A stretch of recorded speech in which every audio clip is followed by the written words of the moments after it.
Hello and welcome to your YouTube channel the SS classes, जहां आप सीखेंगे सहजता के साथ। I am your friend Ishita and I have cleared NTA NET exams और you can say eligible for assistant professor. So, my today's video on topic economics. Firstly, we study the microeconomics. So, let's get started with today's topic. Hello, our today's topic is consumer equilibrium with indifference curve approach. जैसे कि आपको हमने part 8 वाले में आपको discuss किया था कि कंज्यूमर इक्विलिब्रियम हम दो फॉर्म में निकाल सकते हैं, 2 अप्रोचेस में, जो कि फर्स्ट अप्रोच हमने आपको पहले डिस्कस कर चुके हैं, जो कि एक कार्डिनल अप्रोच के अंडर था, यूटिलिटी अप्रोच। देन इसमें अब आप लोग को इनडिफरेंस कर्व अप्रोच है।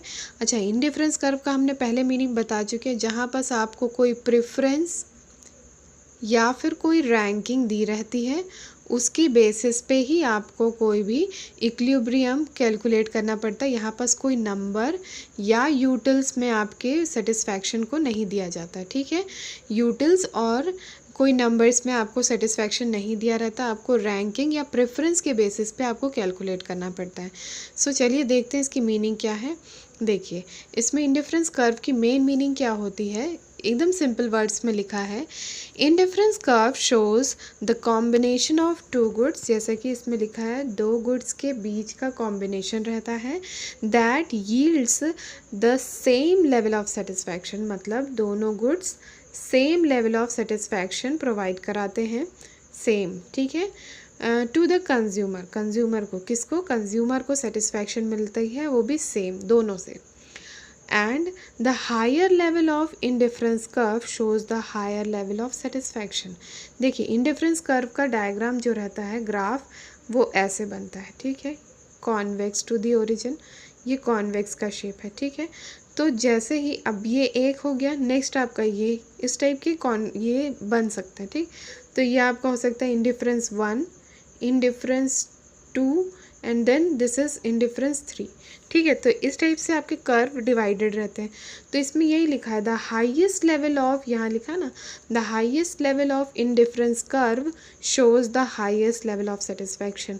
मतलब अगर आपके पास इतने पैसे हैं कि आप ये तीनों बजट मतलब आता है, आप इसको खर्च कर सकते हैं, पैसे दे सकते हैं, तो आप किसको लेना चाहेंगे, आप इंडिफरेंस कर्व 3 को, क्योंकि ये जो है हायर लेवल, जिसमें लिखा है ना हायर लेवल ऑफ सेटिस्फैक्शन देता है, जो higher level of indifference curve होगा। ये तो मिनिमम है, ये भी उससे कम है, लेकिन ये सबसे ज़्यादा है। समझ में आया होगा, मतलब जो हायर है, अगर आप उसके पास, आपको उतने पैसे खर्च करने के लिए आपके पास पैसे हैं, तो ज़रूर आप खर्च करेंगे और उससे आपको ज़्यादा सेटिस्फैक्शन मिलेगी comparison to the indifference curve 1। ये आपको डिटेल में अभी नहीं समझ में आ रहा होगा, लेकिन जब डिटेल में ये वीडियो आप पूरा एंड तक देखेंगे, इसकी प्रॉपर्टीज़ वगैरह सब देखेंगे, तो आपको क्लियर हो जाएगा। चलिए आगे देखते हैं इसमें क्या दिया है। देखिए, इसके कुछ एजम्पशंस हैं, assumptions of indifference curve approach. So देखिए, इसमें क्या क्या इंडिफरेंस कर्व अप्रोच में क्या क्या आपके एजम्पशंस हैं, जो इम्पॉर्टेंट एजम्पशंस हैं, जो कि बहुत इंपॉर्टेंट है, उसको हमने डिस्कस कर रहे हैं। देखिए, सबसे पहले हमने आपको ये सब स्टार्टिंग वीडियो में ही बता दिया था कि इस पूरे इकोनॉमिक्स में, चाहे वो यूटिलिटी कॉन्सेप्ट हो, चाहे वो इंडिफरेंस कर्व अप्रोच हो, दोनों में यहाँ पास ये एज्यूम किया गया है कि जो हमारा कंज्यूमर है, the consumer is assumed to be rational, rational person, उसको मान के चले हैं हम लोग। रैशनल का मतलब क्या है, ही एम्स एट, यहाँ पर सब उनको चाहते हैं, मतलब एम करते हैं, उसका हम ऑब्जेक्टिव ये है कि यहाँ पर जो maximising his benefit from the consumption, मतलब जो भी वो कंजम्पशन कर रहा है उससे उसको मैक्सिमम बेनिफिट मिल रहा है, ठीक है। गिवन हिज इनकम, उसकी जितनी भी इनकम है, इनकम को हम वाई से शो करते हैं, तो जितनी भी उसकी इनकम है उसमें उसको मैक्सिमम सेटिस्फैक्शन मिल रहा है, ठीक है। तो जो भी गुड्स आपने कंज्यूम किया होगा, तो उसको हम लोग रैशनल पर्सन कहते हैं। ये सिंपल मीनिंग है कि मतलब ऐसा कोई भी पर्सन जिसने अपनी इनकम खर्च करके और कंजम्पशन किया है, कोई भी कमोडिटी का, किसी भी चीज़ की कमोडिटी का कंजम्पशन किया है, तो उसको हाईएस्ट लेवल या मैक्सिमम लेवल ऑफ सेटिस्फैक्शन मिलता है। तो वो रैशनल पर्सन है। हमने बताया था रैशनल पर्सन का मतलब यहाँ पास कोई भी पर्सन मतलब पागल नहीं होना चाहिए, ठीक है, वो एक नॉर्मल पर्सन होना चाहिए।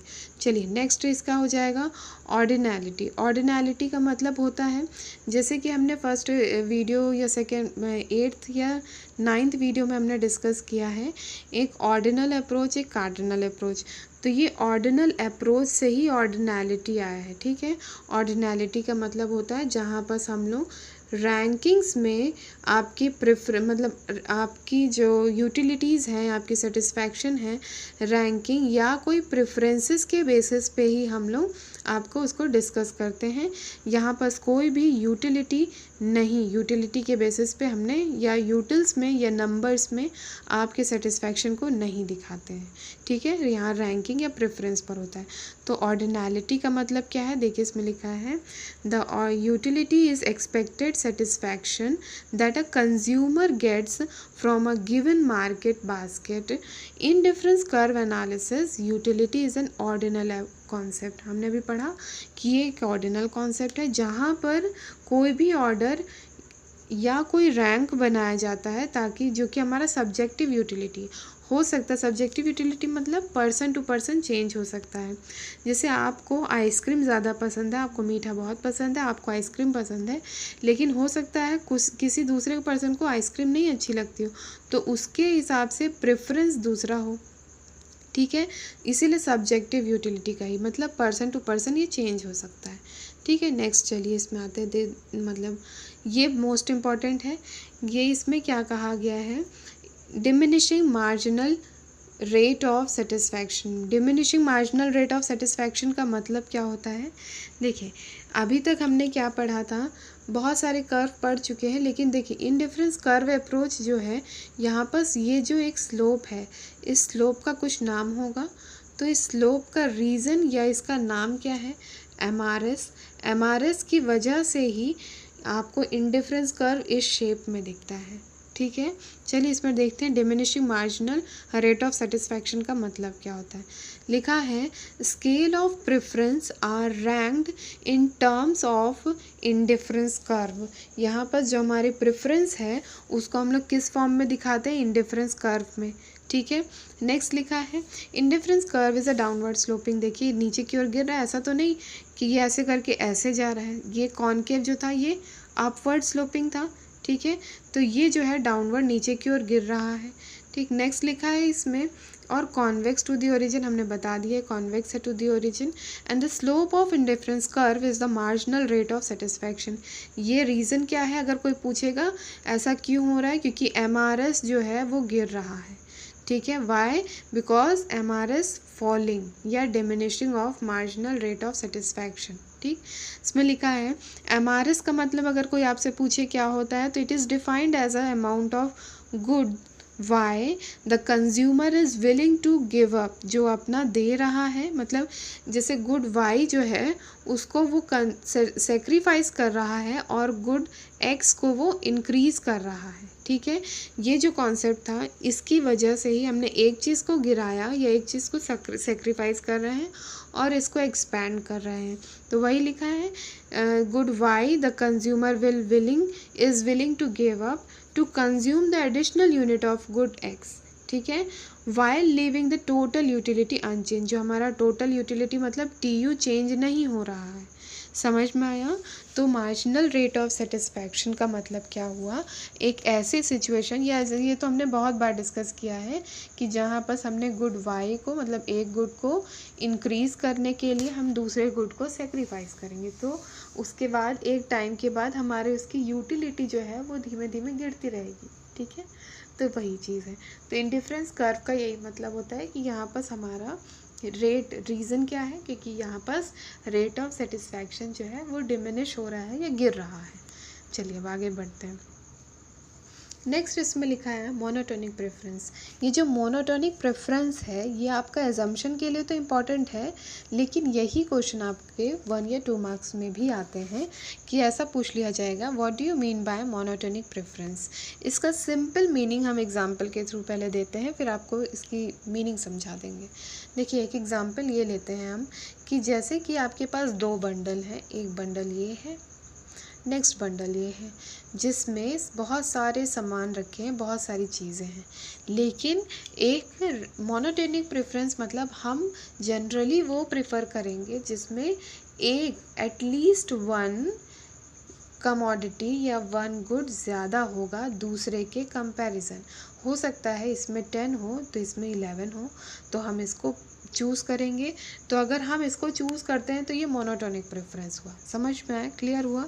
देखिए, अगर हम इसका बेस्ट एग्जाम्पल लिखें तो आप ये कह सकते हैं, हम चूज़ करते हैं ऐसे कॉम्बिनेशन को जैसे कि आपका 2:3, मतलब गुड एक्स जो है आपका, गुड एक्स जो है वो 2 है एंड गुड वाई जो है आपका 3 है। इसको हम इसलिए चूज़ करेंगे क्योंकि जो दूसरे बंडल में क्या सामान रखा है, 1:2 रखा है, या कह सकते हैं 2:1 रखा है, या 2:2 भी रखा हो सकता है, ठीक है। लेकिन ये इससे तो ज़्यादा है ना, यहाँ 5 है, यहाँ पर 3, यहाँ 3, यहाँ 4, तो हमने इसको चूज़ किया। क्यों चूज़ किया? क्योंकि ये हमारा मोनोटोनिक प्रेफरेंस है। क्लियर हुआ? अब देखिए मीनिंग क्या है इसमें। A consumer preference is a monotonic if only if between two bundles, दो bundles के बीच में the consumer prefer the bundle which has more at least one good, at least one good ज़्यादा होना चाहिए दूसरे बंडल के कंपैरिजन, एंड नो लेस और other good, मतलब दूसरे से कम नहीं, उससे एक ज़्यादा होना चाहिए in comparison to the other bundle. ठीक है, क्लियर हुआ? वही है जो हमने अभी तक एग्जाम्पल में आपको समझाया है, वही वर्ड्स में लिखा है, सिंपल मीनिंग है, पढ़ लीजिए, बहुत इजी है। ठीक, चलिए अब इसमें हम लोग इंडिफरेंस कर्व के फीचर्स पढ़ते हैं, जो कि बहुत इंपॉर्टेंट क्वेश्चन आते हैं। इससे डिटेल्स में भी क्वेश्चन बनते हैं, लेकिन हमने एक फीचर्स में आपको एक एक पॉइंट को हम अच्छे से एक्सप्लेन करेंगे, प्लीज़ अच्छे से सुनिएगा। जैसे कि इसमें लिखा है इंडिफरेंस कर्व जो है कॉन्वेक्स टू दी ओरिजिन है। ये तो याद हो गया होगा, फर्स्ट स्लाइड से ही हमने आपको बताना स्टार्ट कर दिया है कि इंडिफरेंस कर्व किस शेप में होता है, किस शेप में होता है, इस शेप में होता है, और इसको हम लोग कॉन्वेक्स कहते हैं, कॉन्वेक्स टू दी ओरिजिन। ठीक है, और downward sloping to the right, ठीक है, राइट की तरफ ये गिरता हुआ आ रहा है। ठीक है, तो इंडिफरेंस कर्व जो है downward sloping to the right हो गया। नेक्स्ट थर्ड क्या लिखा है, each indifference curve shows a particular level of satisfaction. देखिए यहाँ पर ईच इंडिफरेंस कर्व का मतलब ये हो गया, जैसे हमने फर्स्ट में दिया, ये हो गया एक, दूसरा ये हो गया, ये हो गया। ठीक, यहाँ पर नहीं, सॉरी, इसमें आप ये देखिए, 2 मिनट रुकिए। Each indifference curve shows the particular level of satisfaction. इसका मतलब ये है आपका, इस पे आपके बहुत सारे कॉम्बिनेशंस बन सकते हैं। जैसे यहाँ पास वाई है कमोडिटी, यहाँ पास एक्स कमोडिटी। ठीक है, तो एक तो ये कॉम्बिनेशन बना, नेक्स्ट कॉम्बिनेशन ये बन सकता है। ठीक है, तो यहाँ पास बहुत सारी चीज़ें हैं। ठीक, तो ये सारी आपको एक ही लेवल ऑफ सेटिस्फैक्शन प्रोवाइड करेगी, एक ही लेवल ऑफ सेटिस्फैक्शन देगी। क्लियर हुआ? देखिए इसमें बस सिंपली यही लिखा है कि आपको सेटिस्फैक्शन मिलना है, लेकिन जैसे कि अगर एक कर्व ये बना है तो इस कर्व में जितने भी डॉट्स बनेंगे वो सब आपको एक ही लेवल ऑफ सेटिस्फैक्शन प्रोवाइड करेगा। क्लियर हो रहा होगा? ठीक है, मतलब यहाँ पर बहुत सारे बंडल्स के ग्रुप हैं, लेकिन सब आपको एक ही सेटिस्फैक्शन दे रहा है। ऐसा नहीं कि ये ऊपर है तो आपको ज़्यादा सेटिस्फैक्शन दे रहा है, ये कम नीचे है तो कम दे रहा है। जब ये लाइन ही बना दी गई है तो इस लाइन में जितने भी डॉट्स बनेंगे वो सब एक ही लेवल ऑफ सेटिस्फैक्शन प्रोवाइड करेंगे। ठीक, चलिए अब नेक्स्ट क्या दिया है इसमें, all points on the same IC gives the equal level of satisfaction, वही लिखा है। ठीक, अब नेक्स्ट देखिए इसमें, higher IC shows the higher level of satisfaction because of more goods। देखिए जैसे कि इसमें हो गया, नेक्स्ट ये हो गया, देन इसमें, तो अगर ये वाला IC की हम लोग बात करते हैं तो ये IC हम लोग को ज़्यादा सेटिस्फैक्शन देगा comparison to this one and this one, because इसमें हमें ज़्यादा गुड्स मिल रहे हैं। देखिए एक्स भी ज़्यादा मिल रहा है, वाई भी बहुत ज़्यादा मिलेगा। ठीक है, तो ये हमें ज़्यादा सेटिस्फैक्शन देगा इन कंपैरिजन टू 1 एंड 2। ठीक है, थर्ड वाला ज़्यादा सेटिस्फैक्शन देगा। अब नेक्स्ट लिखा है 2 IC कैन नेवर इंटरसेक्ट। ये तो हमने इसमें एक पॉइंट लिख दिया है। बहुत बार ऐसे क्वेश्चंस आते हैं कि आपको प्रूफ करना पड़ता है कि ये कभी भी इंटरसेक्ट नहीं होंगे। जैसे कि देखिए इसमें लिखा है, ये आपका इंडिफरेंस कर्व है, ये एक ऐसा है, नेक्स्ट हमने एक ऐसा कुछ बनाया जो कि ऐसे हो रहा है, तो ऐसा कभी भी सिचुएशन नहीं आती है। ठीक है, वही लिखा है, the in 2 IC can never intersect, ये कभी भी इंटरसेक्ट नहीं करते हैं। इसको आपको एक बार सर्च करके ज़रूर लिखना चाहिए कि ये क्यों। अच्छा, अगर आप चाहते हैं तो हम इसको नेक्स्ट वीडियो में ज़रूर इसका क्वेश्चन आपके साथ डिस्कस करेंगे। इस टाइप के क्वेश्चन ज़रूर आते हैं कि ये स्टेटमेंट दी रहेगी कि डिस्कस वाई द 2 इंटरसेक्ट, या प्रूफ करके आता है, proof 2 IC curve can never intersect. Clear? अच्छा चलिए अब नेक्स्ट देखते हैं इसमें क्या लिखा है। MRS must be diminishing, MRS diminishing होगा। क्यों होता है? क्योंकि देखिए आपको हमने बताया था, अगर आपको गुड Y से आप बोर हो गए हैं और आपको गुड X में मतलब शिफ्ट होना है, जैसे आपने यहाँ जाना है, तो आपको इतना लॉस करना पड़ेगा या सेक्रीफाइस करना पड़ेगा। इसको गेन करने के लिए आपको इतना सेक्रीफाइस करना पड़ेगा। तो इसकी वजह से ये हमारा जो है MRS आता है। MRS मतलब marginal rate of substitution. Clear हो गया? तो यही इसी वजह से ये गिरता है, नीचे की ओर आता है, क्योंकि एक सेक्रीफाइस करना पड़ेगा तभी हमें दूसरा गेन करने को मिलेगा। और ये याद रखेगा, ये हमने अभी आपको 2-3 बार बता दिए हैं कि जो आपका जो इंडिफरेंस कर्व है, ये इंडिफरेंस कर्व जो ये स्लोप है, ये कौन से स्लोप को डिसाइड करता है या कौन से स्लोप को दिखाता है, इसका नाम क्या है, इसका रीज़न क्या है, MRS है। ठीक है, MRS XY कमोडिटी है। ठीक, ये X ये Y, तो ये कमोडिटी है MRS, और इसके स्लोप का नाम क्या होता है, चेंज इन Y। ये हमने पहले वीडियो में डिस्कस किया था, आपको याद होगा अगर। Change in Y divided by change in X। ठीक है, change in Y divided by change in X, मतलब गुड Y में कितना लॉस हो रहा है, कितना वो सेक्रीफाइस कर रहा है, और डिवाइडेड बाय ये जो है ये लॉस हो रहा है, कितना गिर रहा है, और ये कितना गेन कर रहा है, क्या, गुड X। समझ में आया?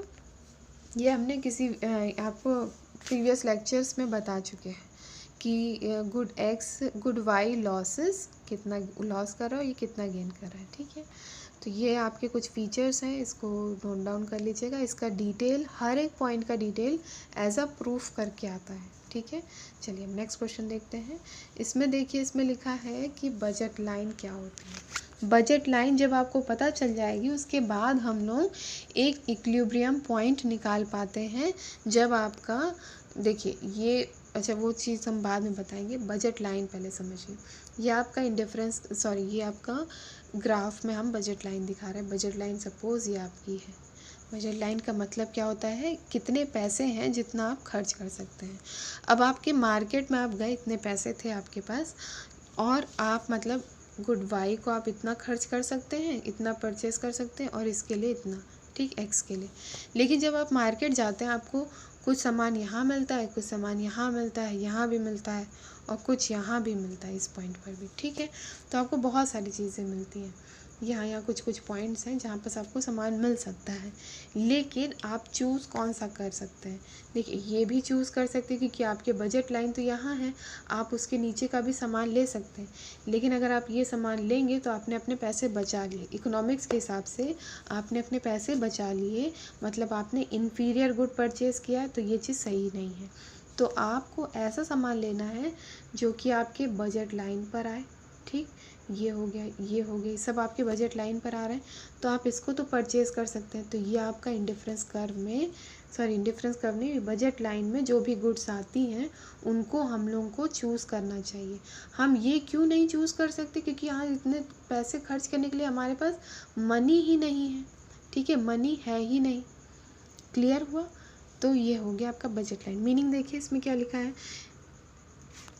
The consumer has a given income, उसके पास इतनी इनकम है, मतलब सैलरी है, which in the constraint to his maximise behaviour, जो कि उसके बिहेवियर को बढ़ा देता है, मैक्सिमाइज कर देता है। दूसरे शब्द में कहें, in simple sense, in which only two commodities, good Y and good X, are being considered, जहाँ पास उनको हम कंसीडर करते हैं, the budget constraint to can be written mathematically as, जैसे हम बताते हैं कैसे लिखते हैं इसको हम लोग, बजट लाइन की फॉर्मूला है। अच्छा, कंस्ट्रेंट मतलब होता है हम, ये समझ लीजिए हमारी क्या औकात है, किस सामान को ख़रीदने की हमारी क्या औकात है, ये बताता है हमारा बजट लाइन। चलिए इसमें देखिए फॉर्मूला क्या दिया है। देखिए बजट लाइन का जो इक्वेशन होता है ये है, हमने अभी क्लियर किया था आपको नेक्स्ट इससे पहले वीडियो में, कि जब कभी भी आपका जितना भी आप सपोज़ आपने सोचा था हमने गुड वाई परचेज़ करेंगे 50 और उसके प्राइजेस कितने हैं 1 रुपीज़ है, तो आपका हो जाएगा 50, ठीक। नेक्स्ट आपने सोचा था गुड वाई, सॉरी ये एक्स हो गया, गुड वाई आपने सोचा कि 40 परचेज़ करेंगे, 40 इंटू 2 मतलब हो गया आपका 80, ठीक है 80 हो गया। अब ये 80 प्लस 50 अगर ऐड कर देंगे वो आपका बताएगा कि आपकी बजट लाइन क्या है या आपका मनी क्या है, ठीक। क्लियर हो रहा है। जैसे हमने पिछले एग्जाम्पल में पार्ले जी और एक 50-50 का एग्जाम्पल लिया था, तो उसमें 50 multiplied by 1 is equal to 50 और 50 मल्टीप्लाइड बाय 1 मतलब ये आपका हो जाएगा 50-50, यह हो जाएगा पार्ले जी इज इक्वल टू 50। तो हमारी बजट लाइन कितनी हो गई, बजट लाइन हमारी हो गई 100। तो ये हमारे मनी को बताती है, ठीक। तो वही फॉर्मूला है, पी वाई मतलब 50 और क्यू वाई मतलब हो गया आपका quantity, sorry price of x मतलब 1 एंड क्वांटिटी ऑफ एक्स मतलब 50, जितनी भी आप क्वांटिटी परचेज़ करेंगे वैसे ही वाई का हो जाएगा, और दोनों का मल्टीप्लिकेशन करके इसका सॉल्व करेंगे तो ये आपका मनी दिखाएगा, ठीक है। ये आपका बजट लाइन इक्वेशन है। नेक्स्ट आपका स्लोप ऑफ बजट लाइन।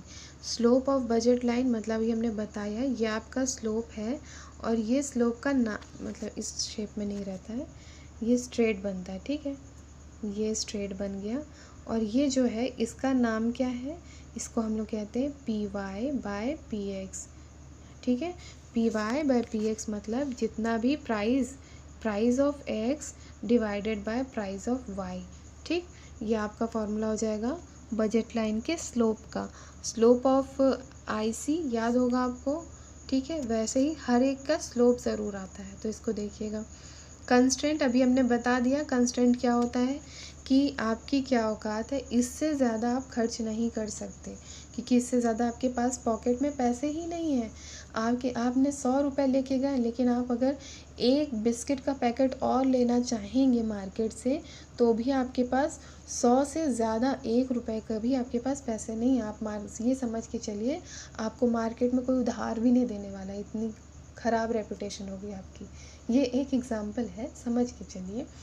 बस ये है कि बजट कंस्ट्रेंट मतलब जितने आपके पास पॉकेट में जितने पैसे हैं उतना ही आप खर्च कर सकते हैं, उससे ज़्यादा नहीं खर्च कर सकते। चलिए अब आगे देखते हैं क्या है इसमें। देखिए अब आपने पढ़ लिया, 2 चीज़ें पढ़ ली। क्या क्या पढ़ा आपने? पढ़ा एक आईसी ऐसा होता है, और आपने पढ़ा बजट लाइन इस टाइप की होती है। लेकिन ये याद रखिए इन दोनों को हमने अलग अलग क्यों पढ़ा, क्योंकि हम लोग को निकालना क्या था, कंज्यूमर इक्विलिब्रियम निकालना था, और आईसी थ्योरी से। तो कंज्यूमर इक्विलिब्रियम ये तो हमारा प्रेफरेंस बता रहा है, लेकिन ये हमारी बजट लाइन है, ठीक है। तो ये याद रखिए जब कभी भी इंडिफरेंस कर्व जो रहता है वो हमेशा टेंजेंट होना चाहिए, किसके? टेंजेंट होना चाहिए बजट लाइन की। ये टेंजेंट हो गया, टेंजेंट मतलब होता है ये कर्व है तो इसको हल्का सा टच करते हुए, मतलब पूरा नहीं, हल्का सा टच करते हुए जाए, तो ये आपका बजट लाइन। तो ये जो पॉइंट बनेगा ये आपका इक्विलिब्रियम पॉइंट होगा, ठीक है। यही पॉइंट आपका इक्विलिब्रियम पॉइंट होगा। देखिए हमने यहाँ डिस्कस किया, यहाँ दिख रहा होगा आपको।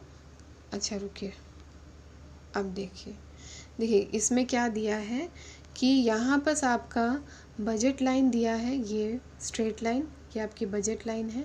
नेक्स्ट ये हो गया आपका आईसी, और जहाँ पर ये ज्वाइन कर रहा है यही आपका इक्विलिब्रियम पॉइंट हो गया। तो इसका यही मतलब है।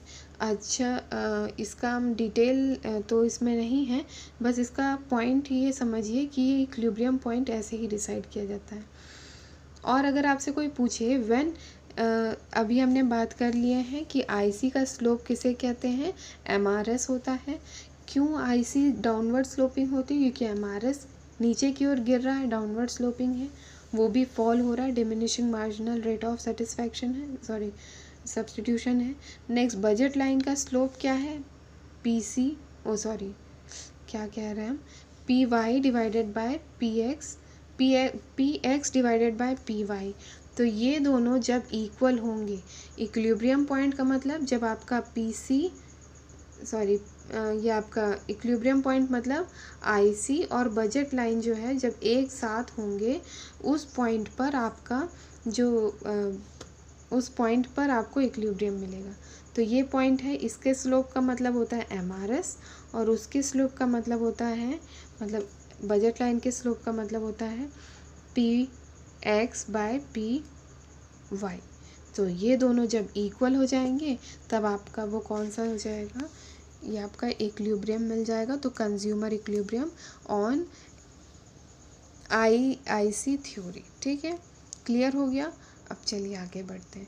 इस टाइप के क्वेश्चंस आते हैं जो हमने आपको ये इसमें दिखा रहे हैं, इस टाइप के क्वेश्चन जनरली आते हैं। तो आपको किस स्टैंडर्ड में लिखना चाहिए आंसर, ये भी दे रहे हैं। इसमें लिखा है, ये रीड आउट करिए, the consumer equilibrium under indifference curve analysis. अगर सिर्फ इतना आता है तो ये समझ लीजिए ये लॉन्ग आंसर आपसे पूछ रहा है कि यहाँ पास आपको कंज्यूमर इक्विलिब्रियम तो बताना है, लेकिन इंडिफरेंस कर्व एनालिसिस के बेसिस पे, यूटिलिटी अप्रोच नहीं।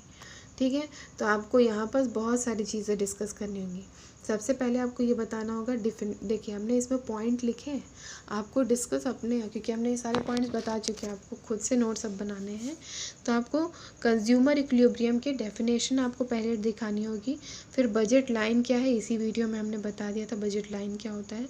बजट लाइन के साथ आप उसका ग्राफ भी बना सकते हैं। ठीक है, बजट लाइन के साथ मीनिंग लिख दीजिएगा और ग्राफ बना दीजिएगा। इंडिफरेंस कर्व क्या होता है, उसकी मीनिंग और उसका ग्राफ बना दीजिएगा। ठीक, और आप यहाँ पर ऑर्डिनल अप्रोच भी लिख सकते हैं। ठीक है, तीनों पॉइंट आप इसमें ऐड ऑन कर सकते हैं।